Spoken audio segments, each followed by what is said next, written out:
So in July 2020, the Dalai Lama dropped an album. He is the first Lama to have ever done that. And I think that's kind of hilarious. The album dropped on the Dalai Lama's 85th birthday and is called Inner World. It's basically a combination of easy listening and ambient music. It could very much stand toe to toe with Pink Floyd's last album, The Endless River, or David Gilmour's album, On an Island. The music itself is pretty relaxing. It has a broader appeal than one might expect from, the leader of the spiritual world for the Tibetan people.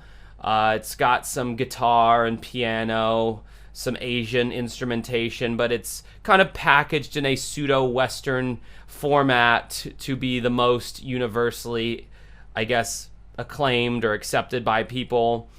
The Dalai Lama himself does spoken word over the music. Most of the time, he's just repeating these indecipherable chants. I mean, for all we know, he could be saying, "Go fuck yourself. You gave me your money. It's too late. Ha ha ha. Stupid Americans." Some of the songs he speaks in English. His cadence has this very Master Splinter-like vibe about it. He's a speaker like this, and these very short, quick phrases.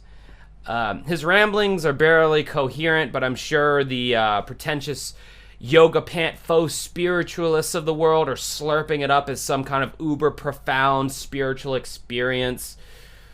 But the concept of a Dalai Lama album is so absurd. The Dalai Lama has been the rock star of the spiritual world to Westerners since like the 1970s, with every celebrity and world leader vying for His Highness's attention. But I can't exactly figure out what it is that the Dalai Lama does or what his purpose is.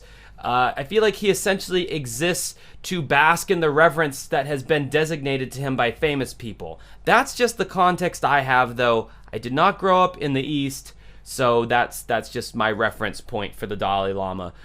But since he's released an album, one thing is for sure. The Dalai Lama has just hands down won the designation of having the world's most annoying fan base.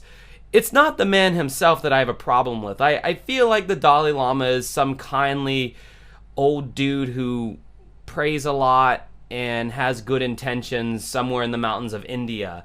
It's all the Western journalists and writers who quote the guy like he just shits gold bricks or something. It's like when anything gets too much positive attention, it gets weird to me. Like I get this weird vibe. Like the Beatles, for instance. I still find it weird that people are unearthing these new demos by the Beatles, and all these scholars and music critics are just combing through these songs with fine-tooth combs to analyze every time Paul McCartney farts or every time John Lennon sneezes or tunes his guitar. It's like, come on now. Yes, the Beatles did great songs, but not everything they did was great.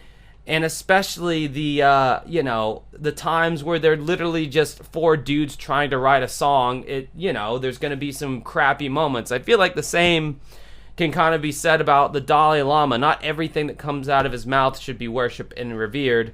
But anyway, so I wanted to check out his Spotify page because that's something that exists now. And I just thought it would be kind of hilarious. All right, so now we're going to pull up the Dalai Lama Spotify page here. There he is. There's his little bubble there. Here are his top 5 popular tracks. These are the most slamming tracks in the album, apparently.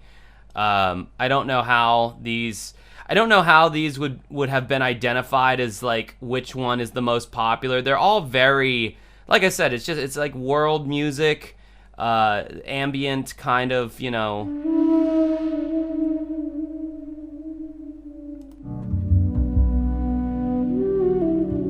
Yeah, exactly what you would expect from an album like this. Like, what kind of marketing machine determined, like, Compassion, that's the lead single. That's the single that slaps the hardest off this album, so let's promote that one on TRL, or make a TikTok about that one. This is the album. Well, this is the true album. And then, graciously, mercifully enough, they made just an instrumentals album, which I feel is much stronger because you don't have the Dalai Lama just making random noises over the songs. Like,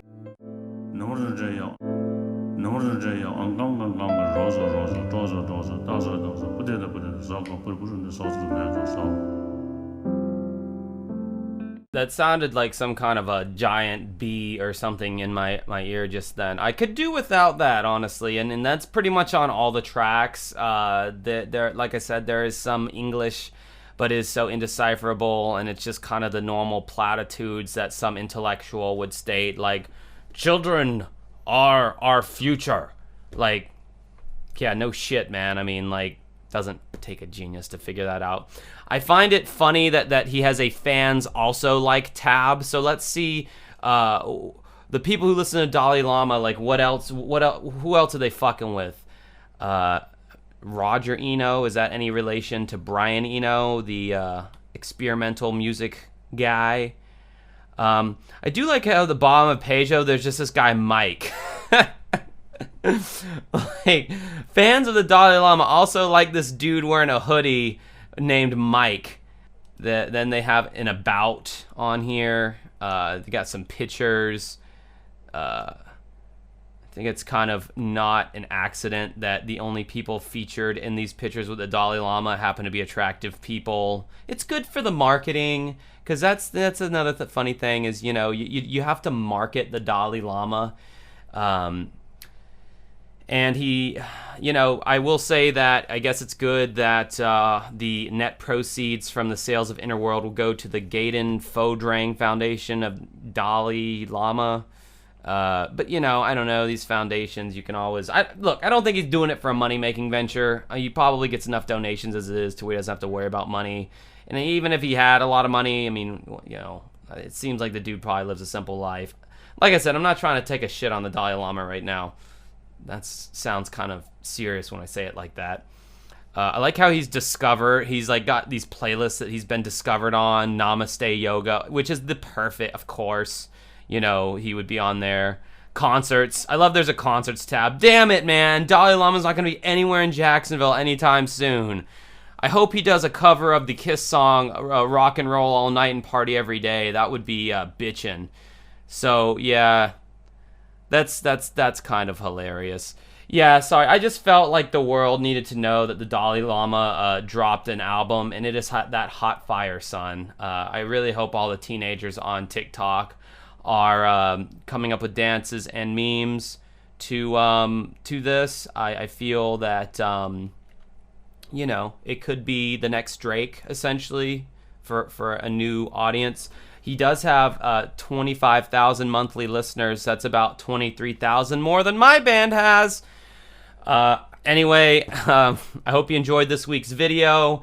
Aren't you guys so glad I'm finally done with that Rolling Stone Top 500 thing? Although I will say that I wish that Dalai Lama had done a collaboration with D'Angelo on this album. That would have been cool. That's another thing, man. This Dalai Lama album has no features whatsoever. That's some bullshit. Anyway, go take a listen to Inner World by Dalai Lama. The music's really not bad. It's just the chanting and just the overall concept that he would release an album. I can't wait to, since Trump is not president anymore, I can't wait to get the Donald Trump concept double record. Perhaps there will be unearthed some Mother Teresa recordings. I don't know. It would be great to get a Bill Cosby live from prison blues record. I don't know. Anyway, guys, remember to like, subscribe, comment, ring the notification bell. Until next time, have a good rest of your night.